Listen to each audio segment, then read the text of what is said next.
Assalamualaikum warahmatullahi wabarakatuh.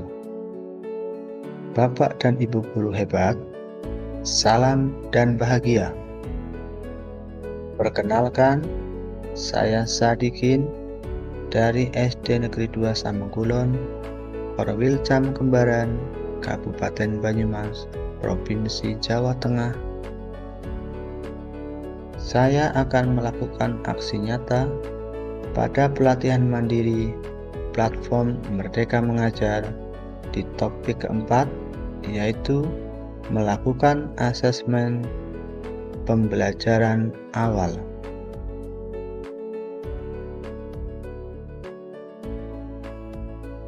Pengertian asesmen. Asesmen adalah proses pengumpulan dan pengolahan informasi untuk mengetahui kebutuhan belajar, perkembangan, dan pencapaian hasil belajar peserta didik.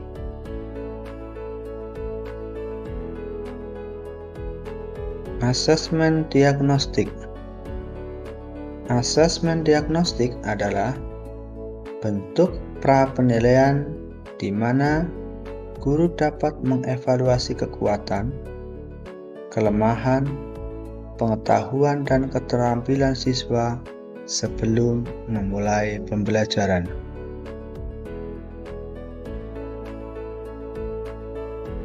Asesmen diagnostik proses sistematis untuk mengumpulkan data siswa yang berfungsi untuk melihat kemampuan dan kesulitan yang dialami dalam belajar.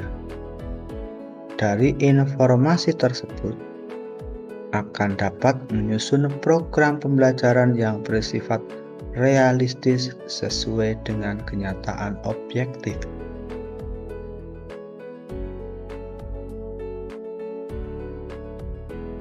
Manfaat asesmen diagnostik menurut Brumit. Yang pertama, merencanakan pembelajaran secara efisien. Yang kedua, memperoleh informasi lengkap tentang siswa, kelebihan atau kesulitan dalam belajar. Yang ketiga, merancang baseline untuk asesmen belajar lebih lanjut.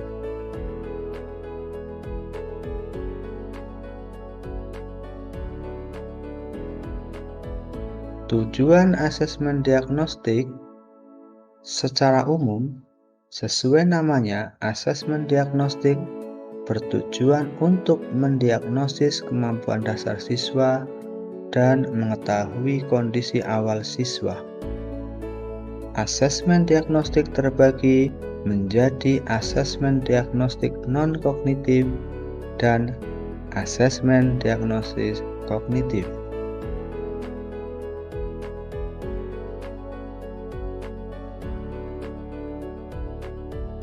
Tujuan dari masing-masing asesmen diagnostik adalah sebagai berikut. Non-kognitif.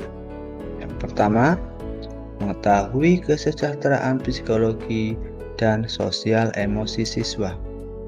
Yang kedua, mengetahui aktivitas selama belajar di rumah. Yang ketiga, mengetahui kondisi keluarga siswa. Yang keempat, mengetahui latar belakang pergaulan siswa. Dan yang kelima, mengetahui gaya belajar, karakter, serta minat siswa.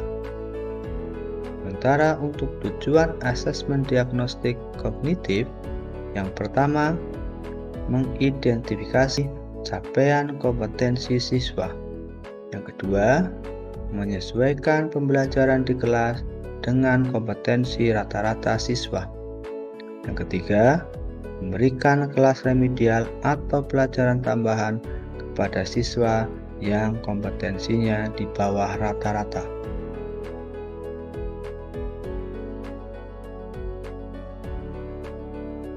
Merancang asesmen diagnostik kognitif.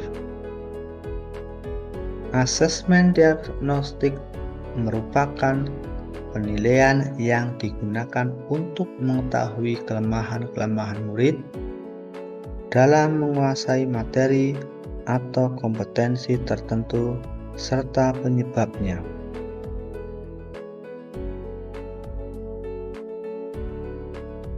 Mengapa asesmen diagnostik?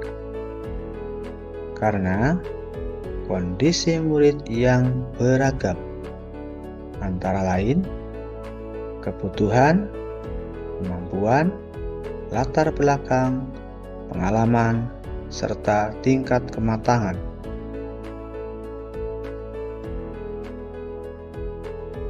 Apa pentingnya asesmen diagnostik? Pada dasarnya, asesmen dilakukan untuk memetakan murid berdasarkan kemampuannya, sehingga guru dapat mengajar sesuai dengan kemampuan murid.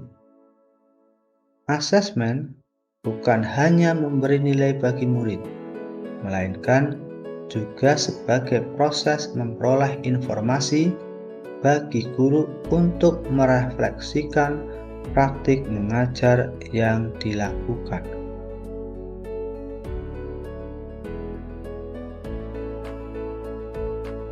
Tahapan asesmen diagnostik. 1. Menganalisis kompetensi dasar kelas asesmen. 2.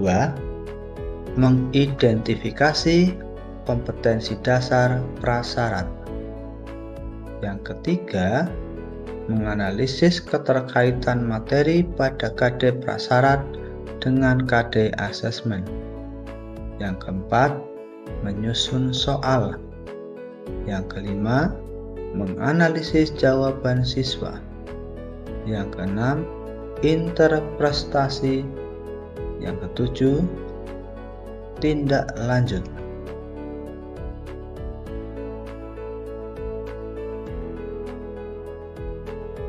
Posisi asesmen diagnostik dapat kita lihat pada gambar kelas sebelumnya, KD sebelumnya. Dan yang kedua, asesmen diagnostik menganalisis kesulitan siswa. Dan yang ketiga, kelas tahun ajaran baru, KD di kelas baru, di mana guru kelas sebelumnya masih terhubung dengan guru kelas tahun ajaran baru.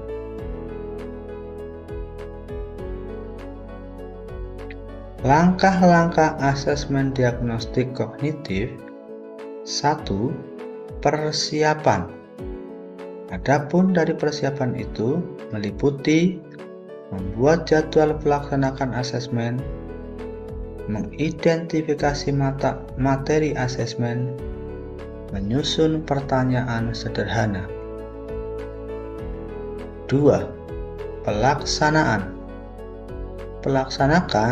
Pelaksanaan memberikan pertanyaan-pertanyaan asesmen yang telah disusun kepada semua murid di kelas.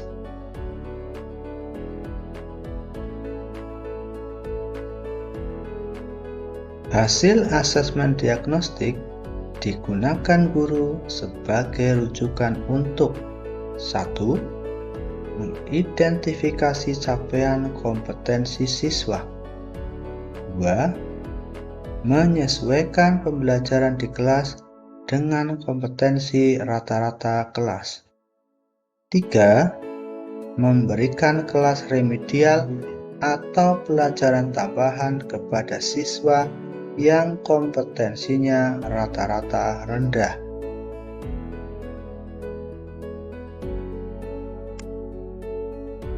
Contoh tahapan melaksanakan asesmen diagnostik kognitif. Persiapan dan pelaksanaan. 1. Buat jadwal pelaksanaan asesmen. 2. Identifikasi materi asesmen berdasarkan penyederhanaan kompetensi dasar yang disediakan oleh Kementerian Pendidikan dan Kebudayaan. 3. Susun pertanyaan sederhana yang meliputi 2 pertanyaan sesuai kelasnya dengan topik capaian pembelajaran baru. 6 pertanyaan dengan topik satu kelas di bawah. 2 pertanyaan dengan topik 2 kelas di bawah, atau sesuaikan pertanyaan dengan topik yang menjadi prasyarat untuk bisa mengikuti pembelajaran di jenjang sekarang.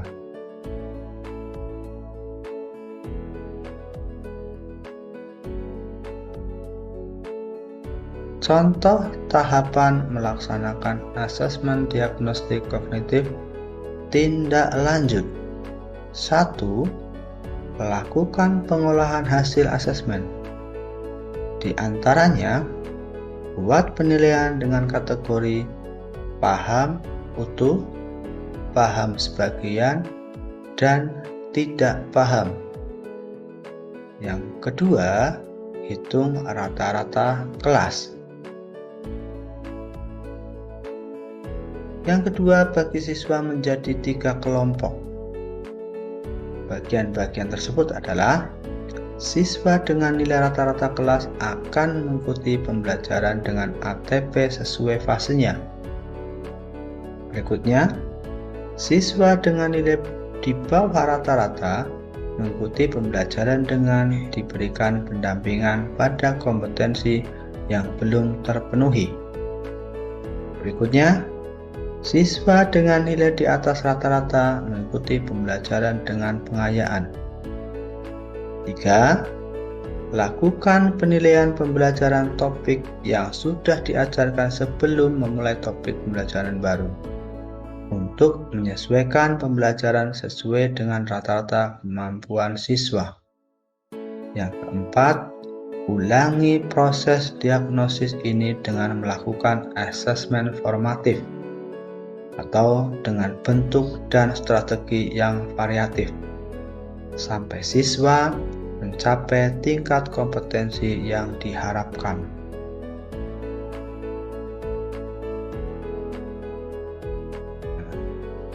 Asesmen diagnostik kognitif, contoh perencanaan soal hingga tindak lanjut.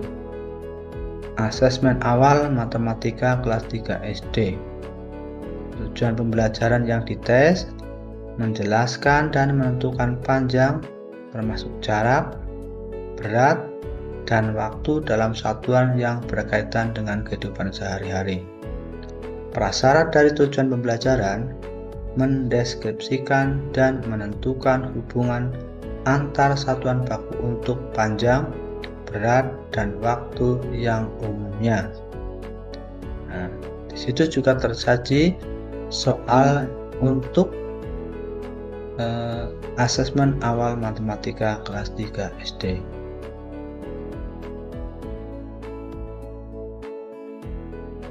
Contoh perencanaan soal hingga tindak lanjut. Asesmen awal matematika kelas 3 SD. Jawaban, skor, dan tindak lanjut. Jawaban A, skor paham utuh.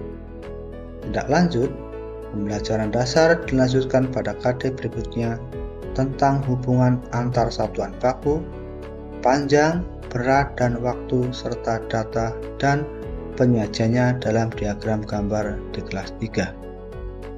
Jawaban B dengan skor paham sebagian, memberikan pembelajaran remedial dengan menekankan pada cara mengukur panjang benda dengan menggunakan alat ukur baku, panjang, seperti mistar, meteran, dan lain-lain. C. Tidak paham, dengan melakukan kembali remedial dan pembelajaran berkelanjutan.